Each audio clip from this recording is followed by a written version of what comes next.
क्या आपने कभी महसूस किया है कि जब आप अपने घर में बिल्कुल अकेले होते हैं तब भी कोई कोने से आपको देख रहा होता है। हम सबको लगता है कि हमारा घर सबसे सेफ जगह है, लेकिन समीर के लिए उसका नया घर उसकी जिंदगी की सबसे बड़ी गलती बनने वाला था।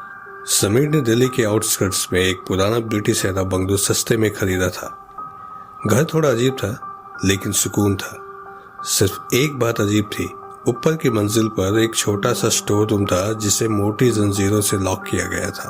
ब्रोकर ने कहा था, इस स्टोर रूम को मत खोलना, इसमें पुराने मालिक का कुछ सामान है जो वो कुछ दिन बाद आकर के ले जाएंगे। और समीर ने बात मान ली, लेकिन पहले ही रात खेल शुरू हो गया। अब रात के 3 बजे समीर की नींद खुली। उसको ऐसा लगा जैसे कोई ऊपर वाले कमरे में भारी चीजें घसीट रहा है। उसने सोचा शायद चूहे होंगे, लेकिन तभी उसके बेड के बिल्कुल नीचे से एक आवाज आई, एक मासूम बच्ची की आवाज जो फुसफुसा रही थी, भैया चाबी मिल गई। अब इतना सुनकर समीर का शरीर ठंडा पड़ गया। उसने हिम्मत करके बेड के नीचे देखा, वहां कोई नहीं था। लेकिन जब वो वापस लेटा तो उसने नोटिस किया कि छत के सीलिंग पर गीले पैरों के निशान बने हुए थे और वो निशान धीरे धीरे उस स्टोर रूम की तरफ जा रहे थे। समीर ने टॉर्च उठाई और ऊपर गया। उसने देखा कि स्टोर रूम का वो भारी जंजीर वाला लॉक अब खुला हुआ था। दरवाजा थोड़ा सा खुला था और अंदर से एक सड़ने वाली बदबू आ रही थी। समीर ने डरते हुए दरवाजा धक्का दिया। टॉर्च की रोशनी अंदर मारी।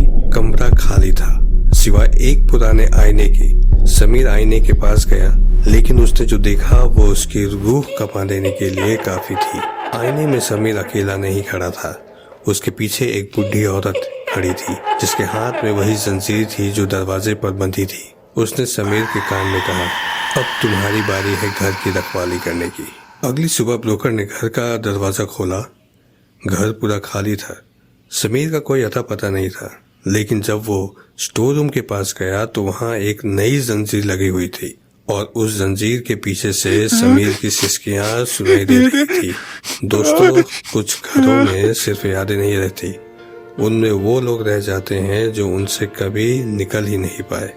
क्या आपके घर में भी कोई ऐसा कोना है जिसे आपने कभी नहीं खोला? सोचिए, शायद वो किसी वजह से बंद है।